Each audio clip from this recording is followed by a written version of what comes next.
Hello, welcome back to the class on signals and systems. In the previous class, we discussed various classifications of signals. Now, in this class, let us discuss some operations that can be performed on signals. So, we can perform operations both on the independent variable and also on the dependent variable. So, let us discuss each one of them in this class. So, in this class, let us discuss operations on signals, and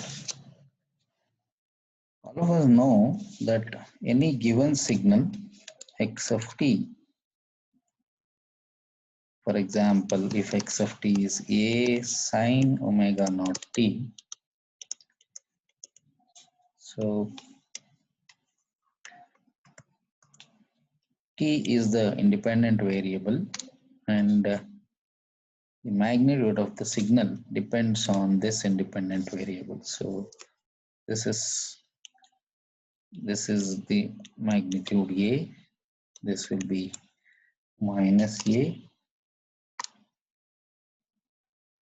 this is minus a, and this is one period. So as you can see, this axis, okay, which is the time axis, this is independent. So it is an independent variable, whereas the magnitude axis, this is a dependent variable. Magnitude depends on the time. So we can perform operations both on the independent variable and also on the dependent variable. So let us first consider the case of operations on dependent variable.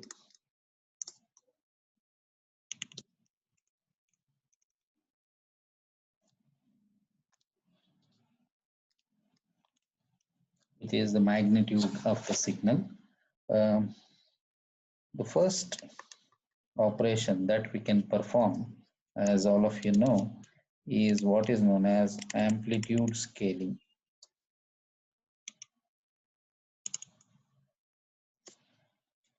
Amplitude scaling. What it does is, if x of t is the input signal, then the output y of t will be some scaled version of the input signal x of t. So here C is called the scale factor. Y of t is the output signal,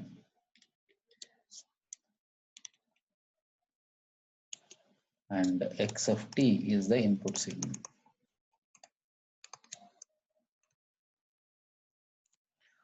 So a good example of amplitude scaling, as all of you have already studied, is an amplifier circuit. As you know, an amplifier is a circuit which increases the strength of the weak signal. That means it amplifies the signal, and it is an example for amplitude scaling. Second example is an attenuator, which attenuates the signal or reduces the strength of the signal. So it is an example for amplitude scaling. For a discrete case,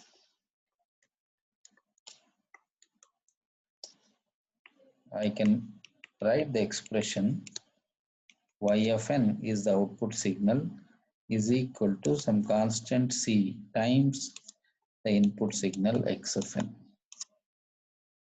So let us just solve a simple problem on this.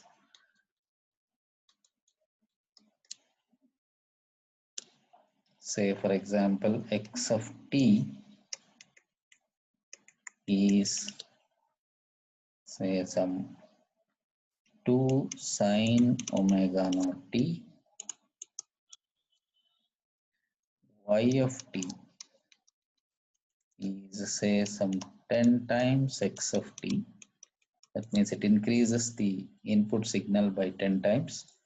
So you can calculate this 10 into 2 sine omega naught t. So it is 20 sine omega naught t. So as you can observe, the output signal will be an amplified version of the input signal, which we can show. For example, so if the input signal is something like this, with the amplitude as 2, the output signal will be amplified version of the input signal. The amplitude is 20 now. So this is the output, this is the input signal. The second example that we can take is a discrete example. Let x of n be is equal to say 1, 2, 1, 2. And for example, if I want to calculate y of n, which is equal to 5 times x of n.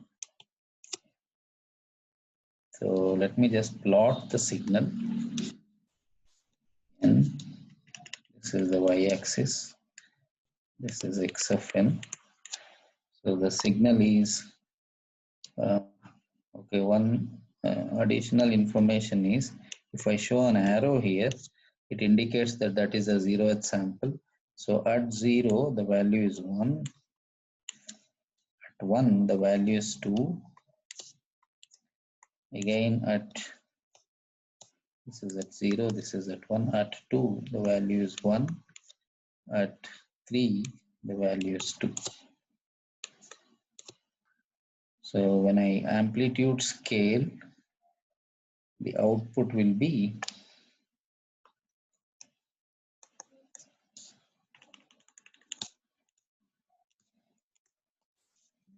1, 2, 3.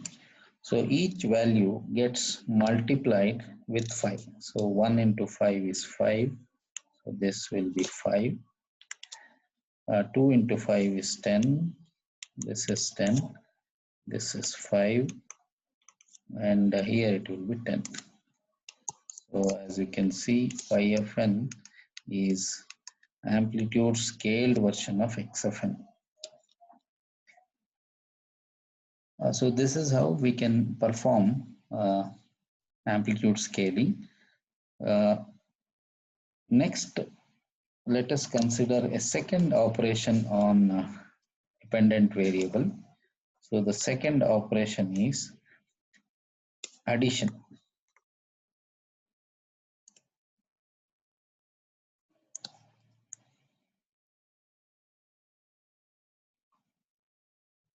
So as you know, addition will add the signals.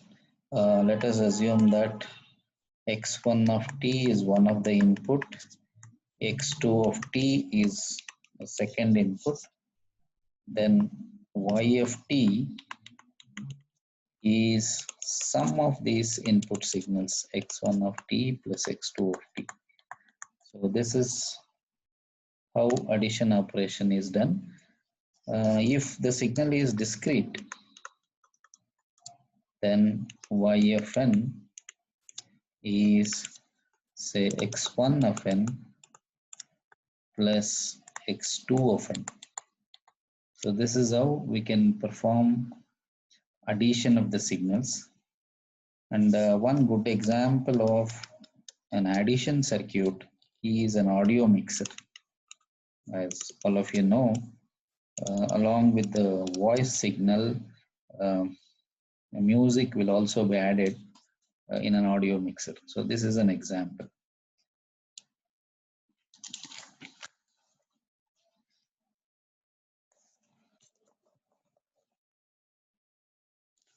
Let us take an example of addition of signals. Say, let me consider x1 of t is equal to say 5 and x2 of t is a sinusoidal signal 5 sine omega naught t with some frequency. Now what will be y of t given by x1 of t plus x2 of t? Okay, so it is 5 plus 5 sine omega naught t. If you plot these signals, what you is the following. So the first signal is x1 of t, the magnitude is 5, x1 of t. The second signal is a sinusoidal signal. The magnitude of this signal is also 5. So this is x2 of t. So when I add these two signals, what happens is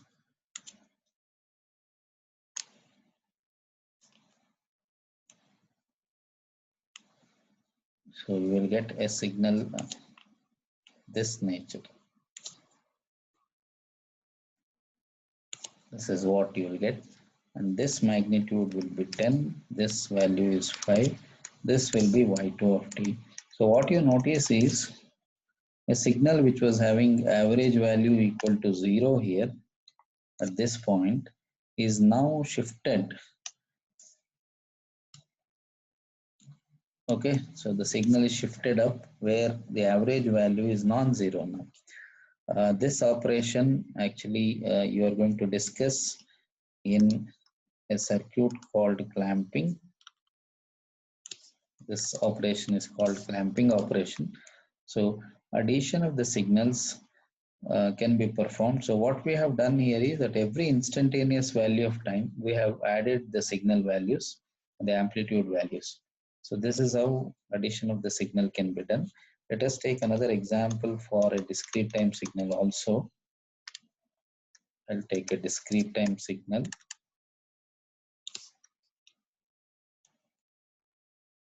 So say x1 is 1, 2 and 1. This is x1 of n,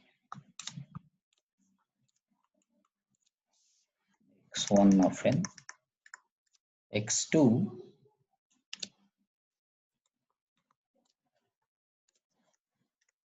of n.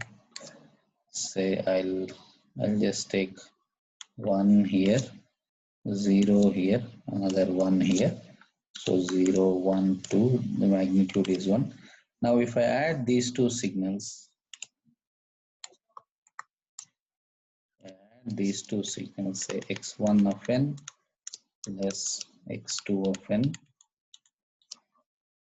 So at 0, the value here is 1, the value here is 1, the value here is 1. So 1 plus 1 is 2.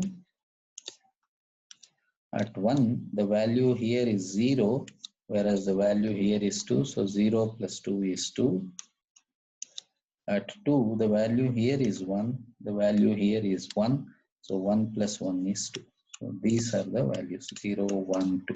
So at every instant of time, you add the signal values to yield the added signal. So this is how addition operation can be performed on signals.